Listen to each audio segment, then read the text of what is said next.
ఆలోచనలు రావచ్చు. మనుషులు స్వభావం ఏంటంటే, కొన్ని మాటలు ఎవరైనా చెప్పారనుకో, సరే ఈ మాటలు విని లాభం పొందుకున్న వాళ్ళు ఎవరైనా ఉన్నారా? ఈ పని చేసి, ఆ పని ద్వారా ఏదైనా మేలును పొందుకున్న వాళ్ళు ఎవరైనా ఉన్నారా అని చాలామంది ఆలోచించే వాళ్ళుంటారు. అయితే బైబిల్ గ్రంథంలో చాలామంది దేవుని మాటలు విన్నారండి. విని తద్వారా వారి జీవితంలో చాలా గొప్ప మేలుని వాళ్ళు పొందుకున్నారనమాట. వారి నుంచి ఒక ఉదాహరణ మనం చూద్దాం. బైబిల్ గ్రంథంలోంచి దేవుని మాటలు విన్న వారిలో ఒక వ్యక్తిని మనం ఈ యొక్క సమయంలో పరిచయం చేసుకుందాం. ఎవరంటే ఆయన పేరు సమూయేలు గారు. ఎవరమ్మా? సమూయేలు గారు. అయితే సమూయేలు గారి గురించి మనందరికీ తెలుసు. తెలుసా లేదా అండి?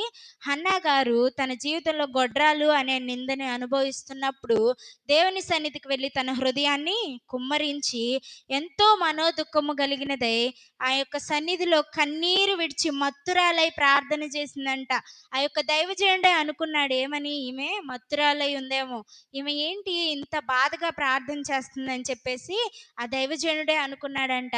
అయితే హన్నా గారు ఎంతో పశ్చాత్తాపం కలిగి మనోదుఖము కలిగి తనకున్న కొదువ నిమిత్తము దేవుని సన్నిధికి వెళ్ళి చాలా బాధపడి ఏడ్చిందంట. తన హృదయాన్ని కుమ్మరించిందంట దేవుని సన్నిధిలో.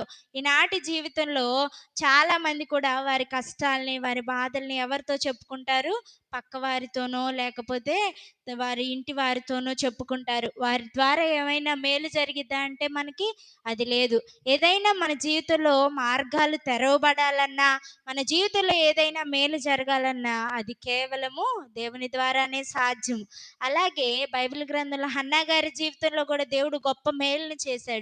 అయితే ఆమె కార్చిన కన్నీటిని దేవుడు చూశాడంట. దేవునికి స్తోత్రం. హల్లెలూయా.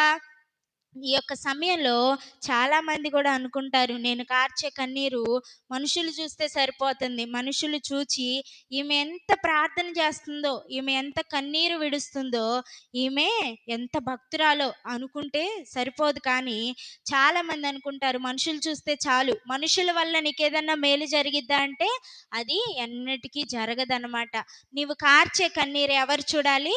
దేవుడు చూడాలి. ఈ లోకపరమైన మనుషులు చూస్తారని కాదు గాని, నా యొక్క బాధ అంతా నా దేవుని యొద్ద నేను కుమ్మరించుకుంటే, నా బాధని నా దేవుడు చూస్తే, హన్నా గారి జీవితంలో ఎలా అయితే దేవుడు మేలు చేశాడో నా జీవితంలో కూడా మేలు చేస్తారని ఎవరైతే నమ్ముతారో వారికి ఖచ్చితంగా దేవుడు వారి జీవితంలో కార్యాన్ని జరిగిస్తాడనమాట.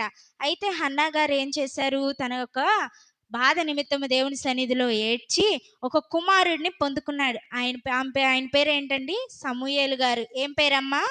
సమూయేలు గారు. ఆమె ప్రతిష్ఠిత చేసుకునిద్ది. ఏమనంటే ఒక తీర్మానాన్ని చేసుకునిద్ది. నీవు నాకు మగబిడ్డనిస్తే ఆయన్ని నేను నీ సన్నిధిలో వదిలిపెడతాను ప్రభువా అని చెప్పి గొప్ప తీర్మానాన్ని ఆమె చేసుకొని దేవుని యొద్ద కన్నీరు విడిచి సమూయేలు గారిని పొందుకుందనమాట. అయితే ఈ సమయంలో మనం సమూయేలు గారిని ఎందుకు ఉదాహరణగా తీసుకున్నాం? దేవుని మాటని విన్న ఒక వ్యక్తిగా ఆయన బైబిల్ గ్రంథంలో మనకు కనబడుతున్నాడు.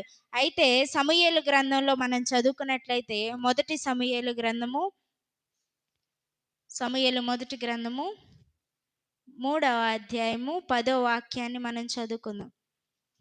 తరువాత యెహోవా ప్రత్యక్షమై నిలిచి ఆ రీతిగా సమూయేలు సమూయేలు అని పిలువగా, సమూయేలు నీ దాసుడు ఆలకించుచున్నాడు, ఆజ్ఞ ఇమ్మనెను.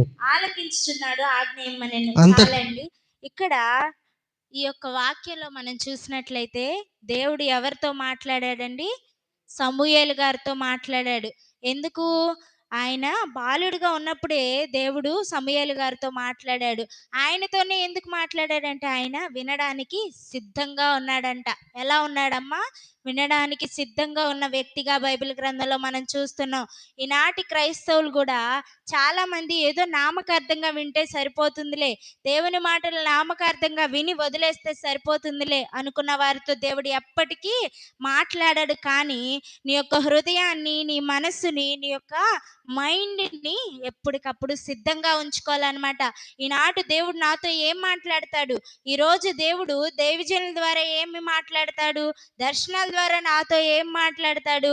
ఈ యొక్క ప్రవక్తల ద్వారా నాతో ఏం తెలియపరుస్తాడు దేవుడు అని ఎప్పటికప్పుడు మన హృదయాన్ని సిద్ధపర